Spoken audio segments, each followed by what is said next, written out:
Bonjour. Vous avez écrit déjà 5 romans qui se passent dans des milieux extrêmement différents. Je cherche Goldie, You're Beautiful.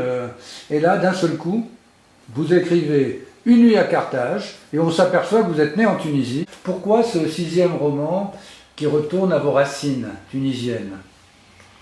Parce que on dit souvent que les écrivains supportent le chagrin mieux que les autres. Et puis tout à coup, je me suis rendu compte que cette phrase était vraie. Alors tout le monde le sait, Carthage, c'est en Tunisie.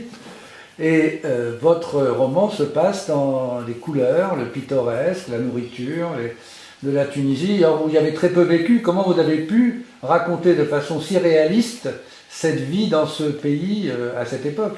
Ben oui, moi j'ai quitté le bébé, ce pays, donc j'ai absolument aucun souvenir de ce pays, mais sans le vouloir, j'ai entendu tellement de choses par ma mère, par ma grand-mère, par tous les gens avec qui j'ai grandi, que tout est sorti d'un coup et le miracle a eu lieu puisque des Tunisiens qui ont lu le manuscrit ont dit mais c'est la Tunisie, alors que la Tunisie je l'ai jamais vue, à peine, et ils se sont retrouvés en Tunisie alors que j'ai tout inventé.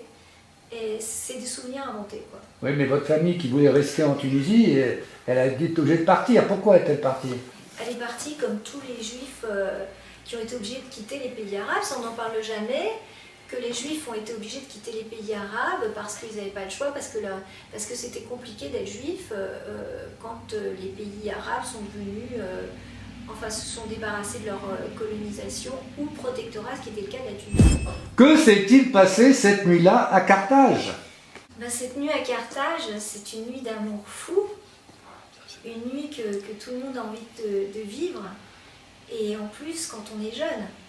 Et en plus ces jeunes vont être séparés, donc ça donne encore plus de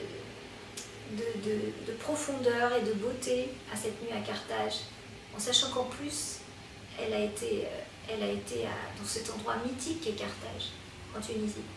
Pourquoi Carthage?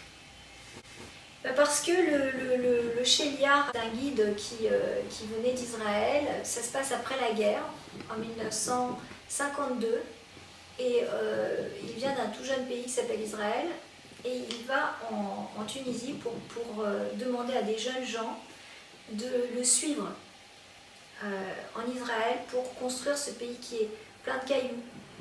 Et là, il y a un amour fou avec cette jeune bossitoise, cette jeune fille de dignitaire avec la belle maison blanche et les balustrades bleues, très très gâtée, la Benjamine d'une famille très nombreuse. Et cet amour fou va quand même être déchiré. Et donc votre attirance pour cette histoire, l'histoire que vous racontez avec talent, vous ne regrettez pas cette Tunisie mythique que vous décrivez? Bien sûr, quand je lis le livre, j'ai l'impression que j'oublie que c'est moi qui l'ai écrit, et je me dis évidemment, j'aurais adoré vivre dans un pays comme ça, où la mer est tellement bleue, le sable est comme du sel, et où tous les gens se connaissent, où tous les gens s'aiment, où il n'y a pas de communautarisme du tout. Oui, on a envie de vivre là-bas, où on mange tellement et où on est heureux, quoi, et on se pose pas, il n'y a pas d'état d'âme, il n'y a pas tout ce qu'il y a dans les pays européens où les gens sont torturés. Il n'y a pas de torture chez les Tunisiens. Oui, on a l'impression d'un paradis perdu, c'est bien ça? C'est un peu ça, c'est la chanson de Christophe, c'est une très belle chanson.